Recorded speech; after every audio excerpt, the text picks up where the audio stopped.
Hey Panthers, guess what we're making today? Some string art. Raise your hand if you've ever done it. I see some of you out there. I should see a lot more of you because we have done this in art class. Just a refresher, you're going to need some string, you need paper, you need paint of some sort. I have laid out here, I have my watercolor paint and I have acrylic paint because that's the kind I have. If you have tempera paint, that will work too. If you have, we can try the marker water experiment too. It's up to you. You need some paper, you need some water, and of course a paintbrush. That would be super helpful. All right guys, to get started you need to cut your yarn. So I've already pre-cut mine. I don't have a specific measurement on how long it needs to be. It's just long enough for you to be able to cover the whole thing with paint and have a little tail sticking out. So mine's this long, and I cut a couple pieces because I want to try it more than once. Next up, you'll need to take your paper and I want you to fold it in half like a book, horizontally, just like this. You do want to crease it pretty good and then open it back up so your surface is ready to be worked on. Now I'm going to prepare my paint. I'm going to start with experimenting with acrylic. You can use any brand. I'm sure a lot of you have this kind from Michael's craft store. This works, the kind in the tube works. Anything you have, try it. All right, to start, I'm just gonna use this green. I really like this green. So I'm gonna squeeze a little on my palette here. It is not much, guys. It is just enough for me to start with. And I'll use a paintbrush to water it down a little bit. Of course, I can't find one that I want to use. Sure, we'll go with this one. Whatever. So I'm gonna take my brush, dip it in a little water, add it to that paint, and then swirl it around until it creates a puddle. Awesome, that looks good. Might need a little more than that. Swirl, swirl, swirl. There we go, that's a little better. Now I want to do another color with it. I think I'll go with this yellow. This one is pretty thin. I might not have to water it down, but I do need to wash off my brush, dry it. Now add a little water to the yellow. And I'm putting my colors pretty close together because I want them to eventually mix. And I think I'll do another color, maybe blue. I'll go with blue. Give it a shake. Hey, let's try this one. I'll do 3 different kinds.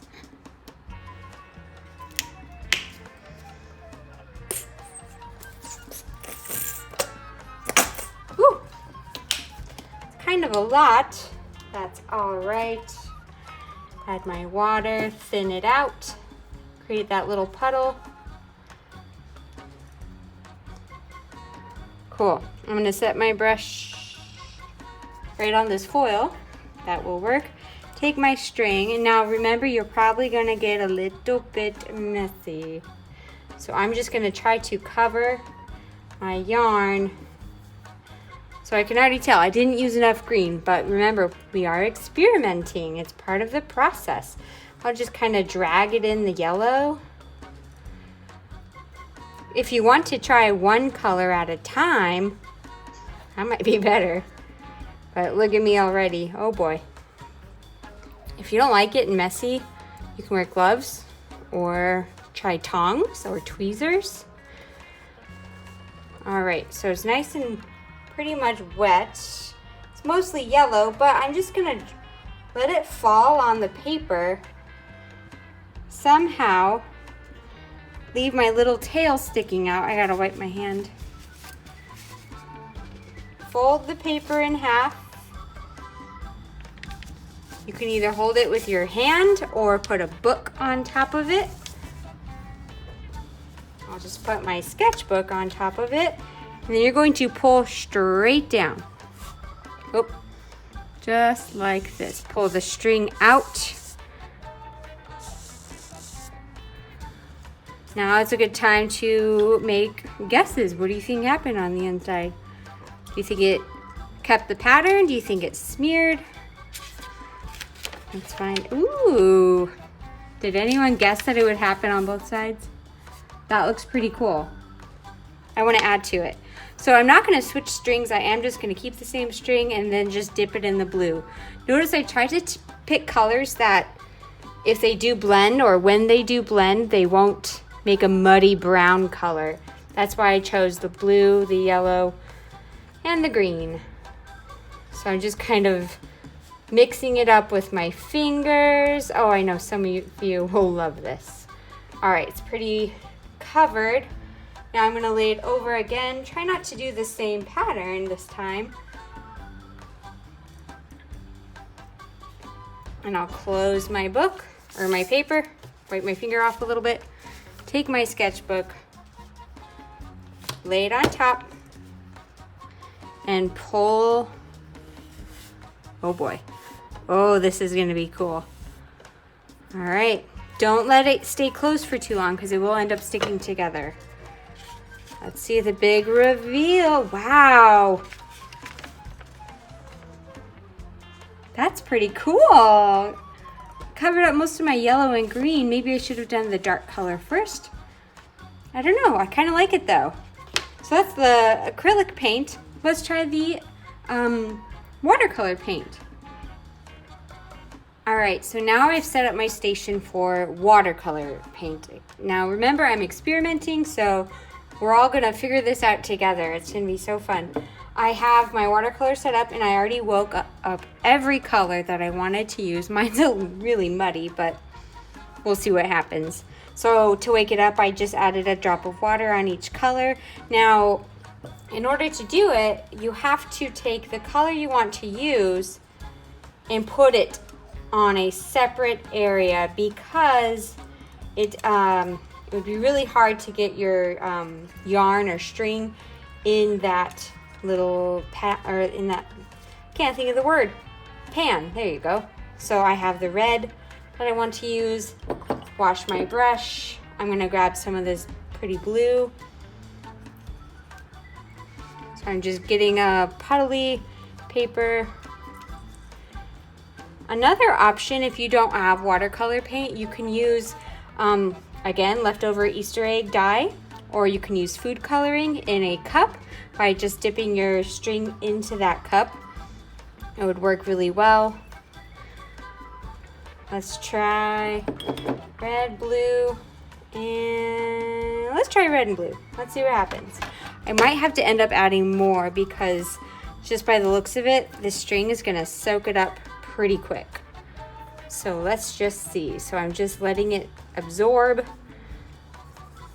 Oh, there we go. Just kind of rub it around on there. It's a pretty good idea.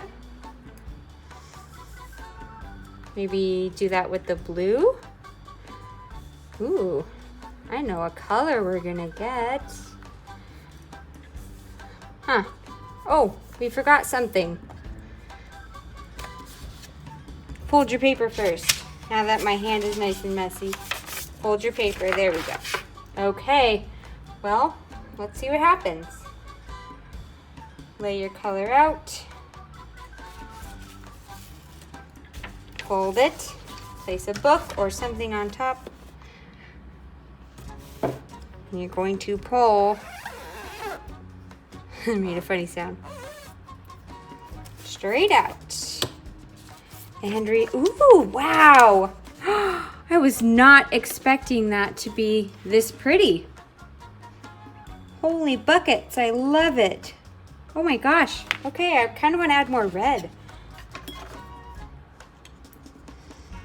So watercolor does turn out, it does more of a faded, not faded, it's just more transparent, that's the word. Sarah, get it together. All right, so look what I'm doing. I'm just kind of taking my watercolor and just putting it directly on my yarn. There we go. We'll see. Okay, so you can either add to this one or do a whole nother one with a new color. I kind of want to try focusing on like this. Huh, I don't know, we'll see what happens. Put your sketchbook down or something. I'm going to hold it down and pull straight out. Oh, something's stuck here. I don't know what's happening. There, I didn't lift it up to see what was happening. I just kept going. Ooh. So this one was a little bit more wet this time, and you can see that it didn't leave such a clean pull. It got kind of puddly like. So with my experimenting, it seems like, I guess the drier it is, the better the pull. Well, I think it's your turn. Let's try some string art together, guys. Can't wait to see what you guys come up with. Please share them in the comments below. Yeah, enjoy. Have a great time.